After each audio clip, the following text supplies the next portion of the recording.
મુખ્યમંત્રી ગમે તેટલી ટકોર કરે પણ અધિકારીઓ અને ખાસ તો કેટલાક પોલીસ અધિકારીઓ જાણે કોઈ ફેર જ પડતો ન હોય તેવી સ્થિતિ છે। લાઠીના ધારાસભ્ય જનક તળાવિયા મોડી રાત્રે દામનગરમાં એક જુગારધામ પર રેડ કરી। લાઠી તાલુકાના દામનગરમાં કમ્પ્યુટરથી ચાલતા જુગારધામને બંધ કરાવવા ખુદ ધારાસભ્ય પહોંચી ગયા। ધારાસભ્ય તળાવિયા આ વિડીયોમાં કહેતા સંભળાય છે કે જેવો હું અહીં આવ્યો કે બધા ભાગી ગયા। ધારાસભ્યની આ રેડ જોવા માટે લોકો તો આવ્યા પણ પોલીસ મોડી પહોંચી। આનાથી મોટી બીજી મજાક શું હોઈ શકે? દામનગરના શોપિંગ સેન્ટરમાં ખુલ્લેઆમ ચાલતા જુગારધામ સ્થાનિક પોલીસની નજરમાં નથી।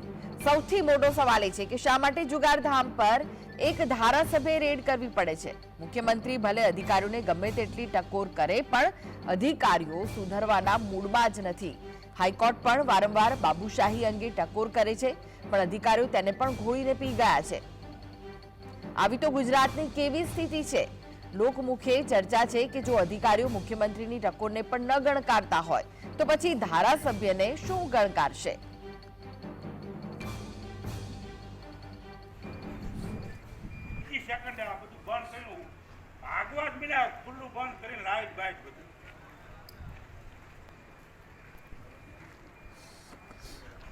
પણ કહેવાનું તો ભાઈ મારે હું મતનું રાજકારણ કરતો નથી, મારે મતનો